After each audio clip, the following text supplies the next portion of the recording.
ஐபிஎல்லோட match வந்து பார்க்க போகிறோம். யார் அடுத்துன்னு பார்த்தீங்கன்னா சிஎஸ்கே வர்சஸ் சன்ரைசர்ஸ் ஹைதராபாத்தோட மேட்ச் வந்து பார்க்க போகிறோம். டாஸ்கில் வந்து பார்த்தீங்கன்னா சன்ரைசர்ஸ் ஹைதராபாத் வின் பண்ணி ஃபஸ்ட்டு வந்து போலிங் போட்டாங்க. சிஎஸ்கே அடிச்சுக்க ரன் பார்த்தீங்கன்னா 212 ரன் அடிச்சிருந்தாங்க. 3 விக்கெட் போட்டுச்சு, 20 ஓவர் இருக்காருனாங்க. சன்ரைசர்ஸ் ஹைதராபாத் பார்த்தீங்கன்னா 134 ரன் அடிச்சிருந்தாங்க.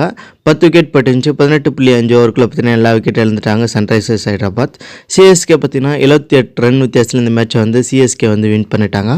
அது மட்டும் இல்லாமல் ருத்ராஜ் கைகவுட் பார்த்தீங்கன்னா 98, அடுத்து வந்து மிச்சல் பார்த்தீங்கன்னா ஒரு 52 ரன் அடித்து, சிவன் டூபே பார்த்தீங்கன்னா 39, அது மாதிரி பும்ரா பார்த்தீங்கன்னா புவனேஸ்வர் குமார் ஒரு விக்கெட்டு, உனட்கல் பார்த்தீங்கன்னா ஒரு விக்கெட்டு, நடராஜன் பார்த்தீங்கன்னா ஒரு விக்கெட் எடுத்திருந்தாங்க. ஹேடன் மார்கன் பார்த்தீங்கன்னா ஒரு 32 ரன் அடிச்சிருந்தார். அது கிளாசன் பார்த்தீங்கன்னா 20 ரன் அடிச்சிருந்தார். சுஷாத் தேஷ்பாண்டே 4 விக்கெட்டு, பத்திரானா பார்த்தீங்கன்னா 2 விக்கெட்டு, முச்சும்பூர் ரகுமான் பார்த்தீங்கன்னா 2 விக்கெட் எடுத்திருந்தாங்க. இந்த மேட்ச் வந்து நல்லா விறுவிறுப்பாக சுவாரஸ்யமாக போச்சு. மறக்காம ஹைலைட்ஸை பாருங்கள். மீண்டும்